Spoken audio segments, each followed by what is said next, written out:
Hi, it's May here. Are you one of those amazing people who gets everything done right away? Or are you like the rest of us, where we procrastinate, maybe just a little now and again?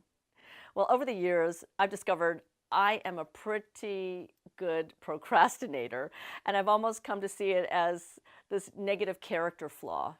First, I don't get the thing done. Then I feel guilty about it. Then other people are relying on me, so I'm holding them up for getting their bit done because I haven't gotten my bit done. And then I start even maybe sometimes lying to myself and maybe others about it by saying, you know what, I'm going to do that tomorrow. And then tomorrow rolls around and it's this rolling tomorrow. Well, I have had the best experience by attending a seminar that was run by Dan Sullivan, founder of Strategic Coach, which helps entrepreneurs grow their businesses bigger and faster while having a great life too. And Dan said, procrastination is actually something positive. Well, my ears perked right up.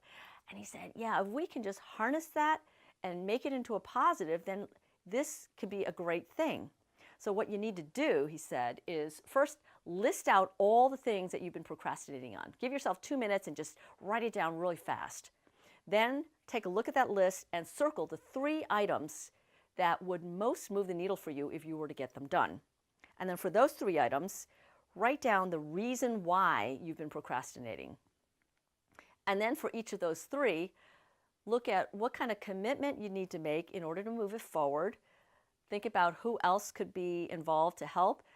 See if you can break it down into small steps. What's that smallest next action that would still move you forward? And also just think about how much you would be freeing up within yourself to do the things you really want to do and how much confidence it would build for those things to get done. And then what you do is you take those 3 things and you put them on your to-do list for the next day. And you've already pre-thought out how to go and get those things done. I walked right out of the seminar and I did just one of those things very same day, and wow, I felt great. And I want you to have that feeling too. And I know you can do this. Then I thought, well, you know what? There's a next step as well. There's a bonus here because if we step back and look at the themes of what those 3 things were that we were procrastinating on and then why you were procrastinating on them, some things really can jump out at you so that you can even start to prevent yourself from procrastinating.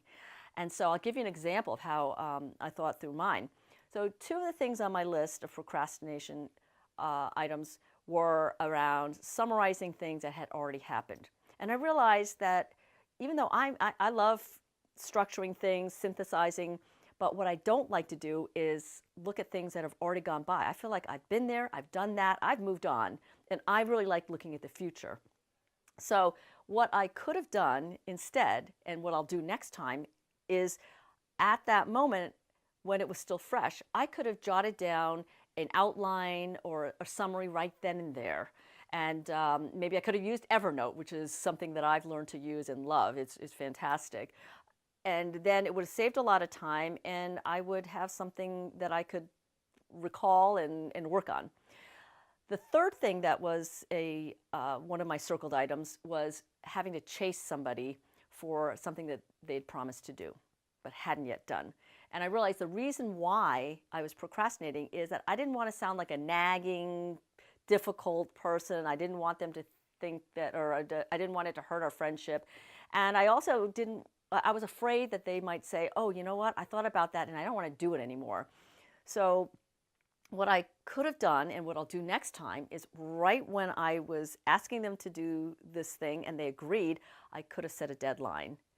And I could also have gotten permission to come back to them in a week's time to ask how things were. So I could have gotten permission to chase them and it wouldn't have felt weird at all. Instead, I was so delighted that they said they would do it that I said, great, hung up the phone and forgot how to how to set those preset ways to make me able to follow up.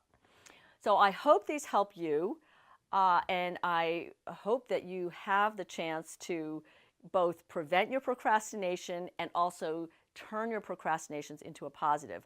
So here's my challenge to you.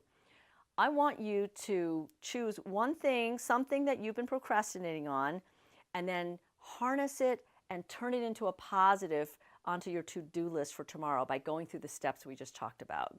And then I want you to come back here and leave me a comment telling me what you did and how you feel about it.